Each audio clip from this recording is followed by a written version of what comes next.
In my sterile world of absolute control, the most vital link to my son's survival was a woman I barely knew. Her secret, I would soon discover, was about to kill him. My world is built on order. Not the gentle, comfortable order of a well-kept home, but the sterile, absolute precision of a laboratory. Every surface in my penthouse gleams under recessed lighting, reflecting a life scrubbed clean of chaos. The air itself is filtered, purified, and maintained at a constant 72 degrees Fahrenheit, with 40% humidity. This isn't extravagance, it's a necessity. It's the fortress I built around my son, Leo. Leo is 9. He has the brilliant, curious eyes of a future astronomer and the fragile body of a glass doll. A rare blood disorder, one that sounds more like a string of incomprehensible acronyms than an illness, has made him a prisoner in our gilded cage. His immune system is a traitor, and the world outside is a minefield of potential threats. So I control the variables. The food is organic, the water is triple filtered, the staff is vetted with the kind of scrutiny reserved for state secrets. I can't cure him, not yet, but I can build a bubble of perfect safety around him. In this meticulously curated world, Clara was a ghost. She was Leo's daytime maid, responsible for his wing of the penthouse. She'd been with us for 2 years, and in that time I could count on one hand the number of conversations we'd had that went beyond a polite, "Good morning, Mr. Vance." She was perfect for the job. She moved with a silent efficiency, leaving behind nothing but the faint, clean scent of disinfectant and impeccably arranged surfaces. She never coughed, never sniffled, never had an off day. She was reliable, invisible, and I assumed content. I paid her a salary that was more than double the industry standard, because in my world, you don't pay for labor. You pay for the elimination of problems. Clara was the embodiment of a problem eliminated. I noticed the fatigue in her eyes about 6 months ago, faint purple smudges that even her carefully neutral expression couldn't hide. Sometimes I'd see a slight tremor in her hands as she polished the silver frame of a photo of Leo. I dismissed it. Everyone gets tired. I'd simply made a mental note to have my assistant check if she was taking her mandated vacation days. The system was designed to prevent burnout. The illusion of my perfectly controlled world shattered on a Tuesday. I was working from my home office, a room of glass and steel overlooking the city, when the alert on my security panel chimed. Clara was signing out for the day, right on time, as always. A few minutes later, I walked into the main hall to get some water. That's when I saw it. Lying on the polished marble floor, partially tucked under the edge of a console table, was a cheap, cracked smartphone. It wasn't mine, and it certainly wasn't Leo's. It had to be Clara's. My first instinct was annoyance, a breach in protocol. All personal items were to be stored in lockers upon arrival. But I tamped it down. She was my best employee. I picked it up, intending to place it in my office safe until she returned tomorrow. It was an older model, the screen spiderwebbed with cracks, the plastic case worn smooth. As my fingers closed around it, the screen lit up. A notification. Not a text, not a social media alert, but a stark, red banner from a banking app. Payment overdue. Final notice. Your account will be forwarded to collections. I froze. It was like finding a cockroach in a clean room. It just didn't compute. Overdue payment? Collections? I paid Clara over 6 figures a year. It was a preposterous salary for a maid, designed specifically to ensure her life outside these walls was free of the kind of stress and desperation that could lead to carelessness within them. I had bought her stability, or so I thought. A war raged in my mind. Put the phone away. It was her private life, a flagrant violation of her trust. But another voice, the one that managed my billion-dollar hedge fund, the one that demanded data before making any decision, screamed louder. She was in close proximity to my vulnerable son every single day. Financial distress makes people desperate. Desperate people make mistakes. I had to know. I rationalized it as a security assessment, a necessary evil to protect Leo. My thumb hovered over the screen. The phone wasn't locked. Another detail that seemed so out of place. With a deep breath, I swiped it open. The background was a blurry photo of a small, tired-looking woman who looked like an older version of Clara, likely her mother. I ignored the pang of guilt and opened her messages. The screen filled with a reality I couldn't have imagined. Texts from a landlord, his tone shifting from patient to threatening over the course of weeks. "Clara, I need the rent. I can't wait anymore. Final warning, Clara. I'm starting the eviction process Monday." There were messages from what looked like a payday loan company, their language cruelly cheerful. "Just a friendly reminder your payment is due." And then a thread with her sister Maria. "Maria, did you eat today? Please tell me you ate something real." Clara, "Of course, don't worry about me." Maria, "You can't keep doing this. The night job and then Mr. Vance's all day. You're going to collapse." Clara, "I'm fine. It's almost enough. Just a little more." A night job. The exhaustion, the tremor in her hands, it all clicked into place. She was working herself to the bone. But why? My salary should have been more than enough to cover the rent on the small apartment I saw in her photo gallery. I kept scrolling through her messages with Maria, my heart starting to pound a cold, heavy rhythm against my ribs. I felt like an intruder, a voyeur peering into a life of quiet, desperate struggle that was happening just outside my soundproof walls. And then I saw it. A message from Clara sent just last week. "Clara, the payment went through. Thank God. It covers the next cycle. He's safe for another month." Maria, "Clara, this is killing you. There has to be another way." Clara, "There isn't. Not for this. You know how rare it is. It's worth it. As long as he gets what he needs, it's all worth it." What payment? What was so important, so expensive that it forced her into this life? My eyes scanned the phone's home screen again. The banking app. The overdue notice was for her credit card, but what about the payment she was talking about? I opened the app. It required a fingerprint, but the phone was already unlocked. Her transaction history loaded. A list of small grocery purchases, utility bills, and then a recurring monthly withdrawal. A significant one. $5,000. Every month, like clockwork, transferred to an automated payment system. My breath hitched. I knew the recipient's name. It was the name of the most exclusive specialized hematology clinic in the state, the St. Jude Medical Repository. It was the same clinic, the same repository, where I spent a fortune every month procuring the cryopreserved O-negative plasma donations that were keeping my son alive. My mind raced, trying to make sense of it. Was her mother sick? Her sister? Who was she making this sacrifice for? I scrolled back to the phone's main screen, my hands now shaking as badly as hers ever had. A calendar notification popped up at the top of the screen, an appointment reminder for the next day. St. Jude Clinic, 6:00 a.m. Below the time and location was a single, chilling note she must have written for herself. Donation appointment. Vance, Leo. The world tilted on its axis. The phone in my hand felt impossibly heavy, a small black brick of reality that had just smashed through the reinforced glass of my life. Vance, Leo. Her phone, her appointment. The pieces were all there, but they formed a picture so illogical, so utterly insane, that my mind refused to accept it. I had a multi-million-dollar exclusive contract with St. Jude. I paid them a fortune to scour the globe for compatible donors for Leo's incredibly rare subtype. The plasma arrived in cryocontainers, marked with serial numbers and biohazard warnings, a sterile, anonymous product. It wasn't supposed to have a name. It wasn't supposed to have tired eyes and trembling hands. It wasn't supposed to be Clara. My first thought was that it was a scam, a sophisticated, cruel grift.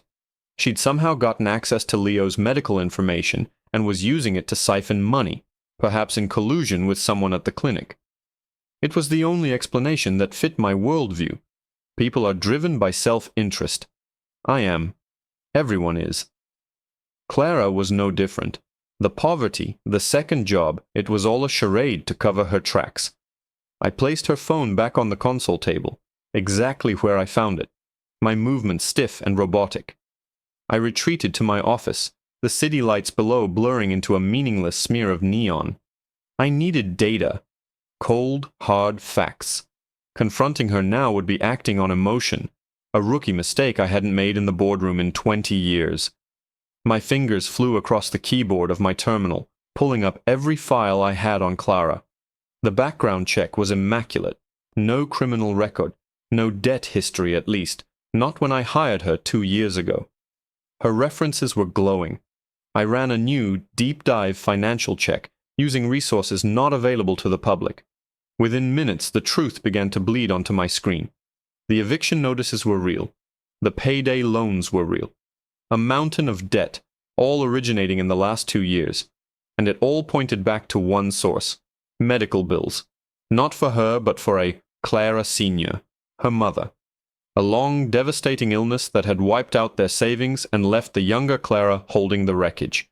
It still didn't explain the donations. If she needed money, why was she paying $5,000 a month to the clinic? It made no sense. It was a payment, not a withdrawal. Unless it wasn't a payment to the clinic. Unless it was a payment through the clinic. A shell game. I grabbed my secure phone and dialed a number I rarely used. Dr. Alistair Finch, the director of the St. Jude Repository. He owed his new research wing to my philanthropy, a fact I wasn't afraid to leverage. "Alistair," I said, dispensing with pleasantries, "I need an immediate audit on the supply chain for Leo Vance's plasma." His voice was smooth, practiced. "Arthur, good to hear from you. Everything is in order, I assure you. The last shipment arrived this morning." "I'm not concerned with the shipment," I cut in, my voice like ice. "I'm concerned with the source.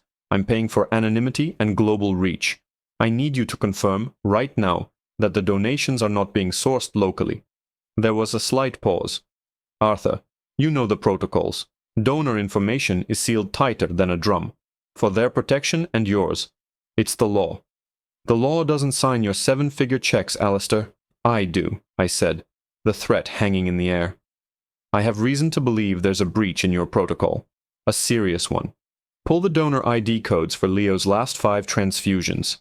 Cross-reference them. I want to know if it's a single source." I could practically hear him sweating through the phone. It was an unprecedented, unethical demand. He stammered about privacy acts, about federal regulations. I let him talk, tapping my fingers on my desk, the rhythmic sound echoing the frantic beat of my heart.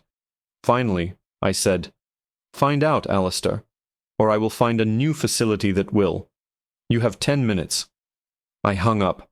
The 10 minutes stretched into an eternity. I stared at the photo on my desk. Leo, smiling, his face fuller in the picture than it was in real life. I had built a fortress of wealth to protect him, to buy him life itself.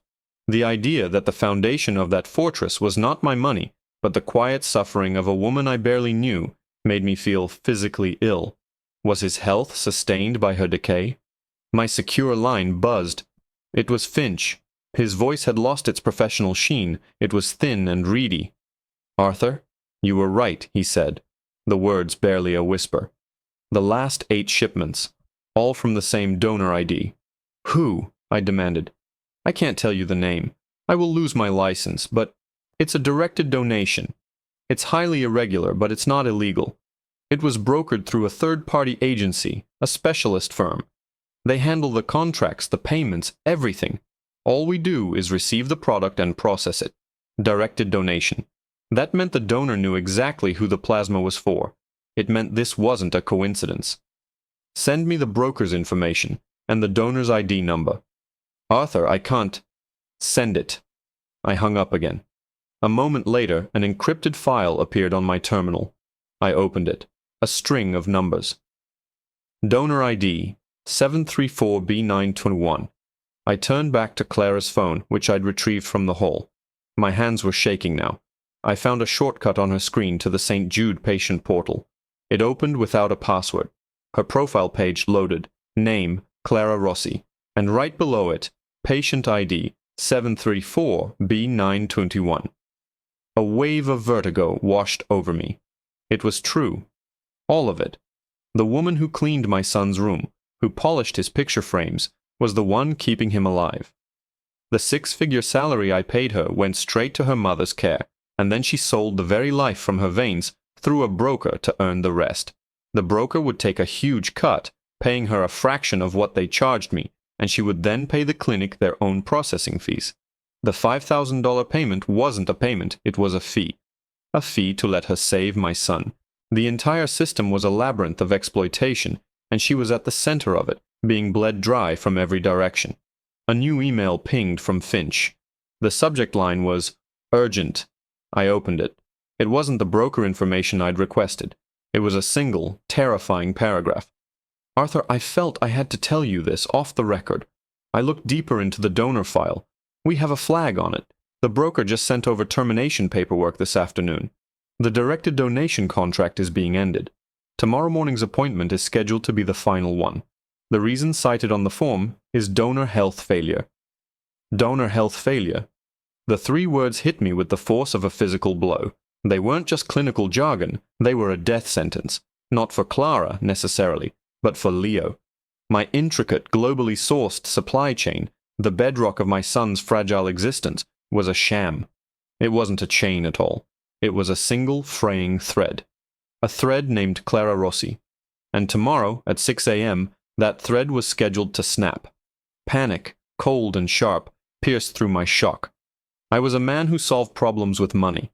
A hostile takeover, a market downturn, a political obstacle, all could be conquered with a sufficiently large check. But this was different. I couldn't write a check to regenerate a human body. I couldn't buy a replacement for a woman whose unique biology, by some miracle of chance, was a perfect match for my son's. My mind, trained for crisis, kicked into gear. I had to stop her. I had to stop her from completing that final donation. Not out of concern for her. Not yet. That complex emotion was a luxury I couldn't afford. My motive was purely selfish. Leo needed her alive and healthy. Her health failure was my catastrophe. I looked at the clock. It was nearly 7 p.m. She would be at her night job now, cleaning some soulless corporate office, pushing a vacuum while her body was literally eating itself from the inside out. I had her address from my employee files. A grim, low-income apartment building on the other side of the city. Waiting until morning was not an option. I had to find her. I bypassed my driver, grabbing the keys to the fastest car I owned. As the elevator descended from my penthouse with a silent hum, I felt like I was plunging into a different world. A world of overdue notices and second jobs, a world I had meticulously insulated myself from. The sterile air of my home was replaced by the chaotic, exhaust-filled air of the city streets. Everything felt raw, unfiltered. The drive was a blur of traffic and flashing lights. I barked orders into my phone, my voice tight with an urgency my team had never heard before. Get me everything on Clara Rossi's mother. Hospital, condition, prognosis. Now. Contact my personal physician, Dr. Evans. Tell him to clear his schedule for the next 48 hours and meet me at my office. Tell him it's a code red. Find the name of the brokerage firm that handled the St. Jude donation contract. Buy the company. I don't care what it costs. I want it done by morning. The building was worse than I had imagined. The smell of damp and old cooking oil clung to the air in the narrow hallway. The paint was peeling, and a single dim bulb flickered overhead. I stood in front of her apartment, number 3B, my hand raised to knock. What was I going to say? "Good evening, Clara. I've discovered you are secretly sacrificing your body to save my son, and I need you to stop because it's inconveniencing my supply chain." The door creaked open before I could knock. An elderly woman, frail and gaunt, peered out at me. She leaned heavily on a walker, an oxygen tube clipped to her nose. Her eyes, though clouded with age and illness, were unmistakably Clara's. This was her mother. "Can I help you?" she asked, her voice a raspy whisper. I was so taken aback I almost forgot why I was there. I'm looking for Clara.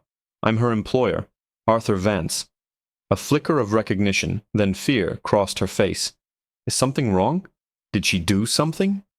No, nothing like that, I said quickly, softening my tone. Everything is fine. I just need to speak with her urgently. It's important. She's not here, her mother said, her shoulders slumping with a weariness that seemed bone deep. She's at work. Her other job. She won't be back until after midnight. She looked at my suit, my expensive watch, my mere presence in this decaying hallway. "Mr. Vance, she is a good girl, a hard worker. Whatever it is, please, don't be hard on her. She does everything for me. My phone buzzed in my pocket. A text from my assistant. It was the information on Clara's mother. Advanced emphysema, palliative care. The medical debt was astronomical, a string of zeros that would bankrupt a small company. I looked at the woman in front of me, at the oxygen tank humming beside her, and the pieces of Clara's desperation clicked into a soul-crushing mosaic. She wasn't just working to keep a roof over their heads. She was working to give her mother a few more comfortable breaths. I thanked her and turned to leave. I couldn't wait until midnight. I had to go to her night job. I got the address from my assistant and drove to a gleaming office tower downtown, not unlike my own.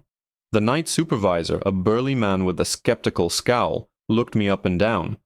"Clara Rossi, yeah, she's here. 34th floor, but you can't go up there. Employee access only." I didn't argue.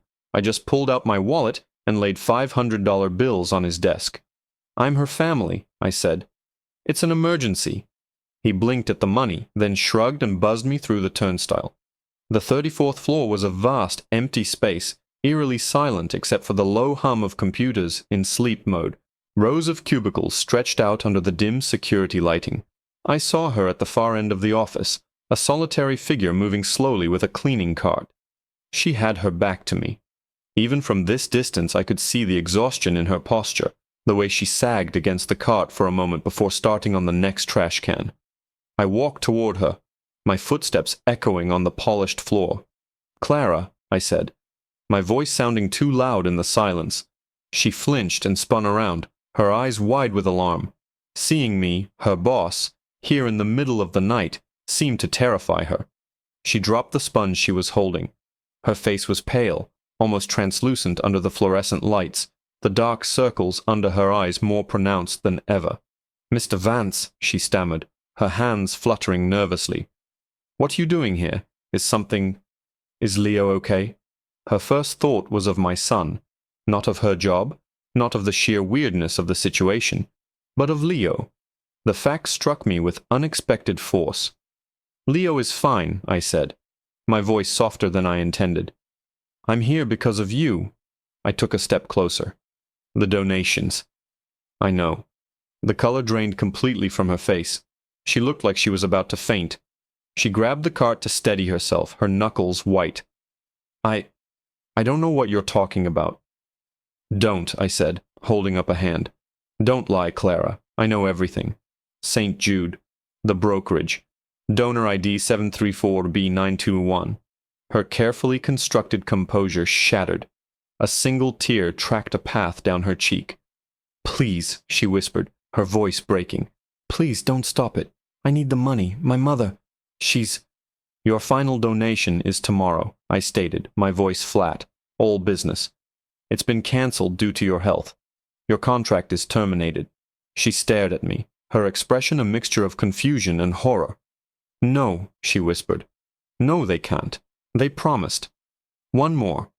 It's all I need for her next treatment. I can do it. I'm fine, I promise, I'm fine." Her voice rose with hysteria, echoing through the empty office. She was trying to convince me, or maybe herself, that her body had more to give. But I could see it in her eyes, in the tremor that racked her small frame. She wasn't fine. She was breaking. "You are not fine, Clara," I said, closing the space between us. "You are killing yourself. And your sacrifice, as noble as you believe it to be, is about to become completely worthless." She shook her head, incomprehension warring with despair on her face. "What do you mean?" "It saves him. It saves Leo." I looked her directly in the eye, delivering the final devastating blow. "For now, yes. But I also found out why Leo's condition has been so unstable lately. Why he has good weeks and bad weeks. I had my doctor analyze the data from the clinic. Your plasma, Clara, because of the strain on your body, its quality has been degrading for months. It's starting to become less effective. Tomorrow's donation?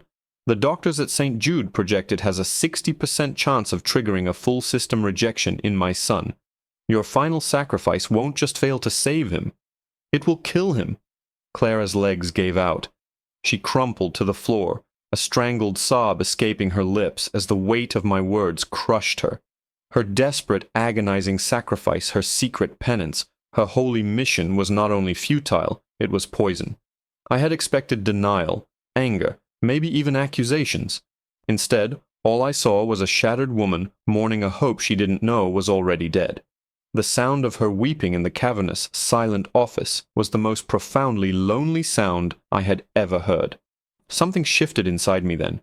The cold calculus of self-preservation that had driven me here began to thaw, replaced by a searing, unfamiliar shame.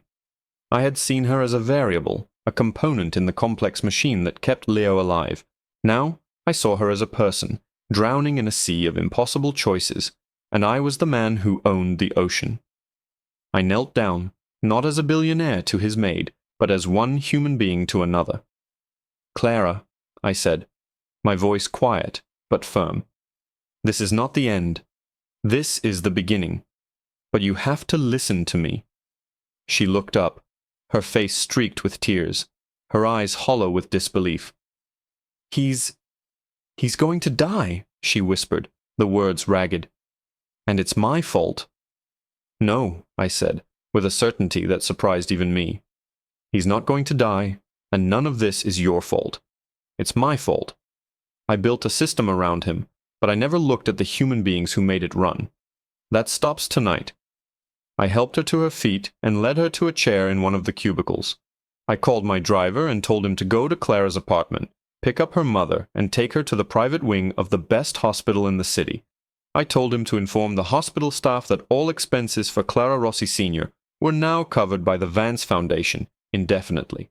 Clara's mother protested, confused and scared, but I spoke to her on the phone myself, assuring her that her daughter was safe and that this was a bonus for her years of dedicated service. It was a flimsy lie, but it was enough. As I made the calls, Clara just watched me, silent and stunned, as if she were observing the events of a strange dream. When I was done, I turned back to her. "Your mother will be taken care of," I said simply. "The best doctors, the best care. You don't have to worry about the bills ever again. Your second job is over. Your only job now is to get well." She just shook her head, unable to process it. "Why? Why are you doing this?" "Because you did more for my son than I ever could," I said, and the truth of it resonated deep in my bones. "You gave him your lifeblood piece by piece. I just wrote checks. We are not equals in this, Clara. You have given far more." I paused, then made the decision that would change everything. "And because I need your help, not your plasma, you." The next few days were a whirlwind. I brought Clara to my penthouse, not as a maid, but as a guest. Dr. Evans, my personal physician, put her on a strict regimen of nutritional therapy, infusions, and complete rest. She slept for almost 20 hours straight the first day. While she recovered, I dismantled the predatory system that had ensnared her. I had already bought the brokerage firm. My first act as owner was to fire the entire executive board and rewrite their policies to prioritize donor health and fair compensation. I then established a new, fully funded program at St. Jude, the Leo Vance Initiative, dedicated to ethical donor recruitment and support. But the real solution to Leo's problem wasn't more anonymous donors. The solution was sitting in my guest room. Dr. Evans confirmed what I had suspected. Clara's genetic markers were such a perfect match that she wasn't just a compatible donor, she was a 1 in a billion miracle. If she were healthy, her plasma wouldn't just sustain Leo, it could potentially help his own body start producing the proteins he lacked. When she was strong enough, I sat with her in the sunroom overlooking the city. For the first time, the dark circles under her eyes were gone. Color had returned to her cheeks. "Clara," I began, "I have a proposal for you. It's not a job. It's a partnership." I explained Dr. Evans's theory. I told her I wanted to fund a dedicated research team, with her as the centerpiece. They would work to synthesize the unique properties of her blood to create a sustainable, long-term treatment for Leo, and potentially for others like him. "I will give you a controlling interest in the medical patent," I said. "You will be compensated not as a donor, but as a research partner, a co-founder. You will never have to worry about money again. But more than that, you will be part of his life, if you're willing." Tears welled in her eyes again, but this time they weren't tears of despair. You want me to stay? Leo asks about you every day, I said softly. It was true. He missed the quiet, gentle woman who always made sure his model spaceships were perfectly aligned. He doesn't know what you've done for him, not yet. But I want him to grow up knowing the person who saved his life. I want him to know your strength, your sacrifice. From that day on, our gilded cage became a home. Clara moved into the guest wing permanently. She visited her mother every day at the hospital, where she was finally receiving the care she deserved. But most of her time was spent with us.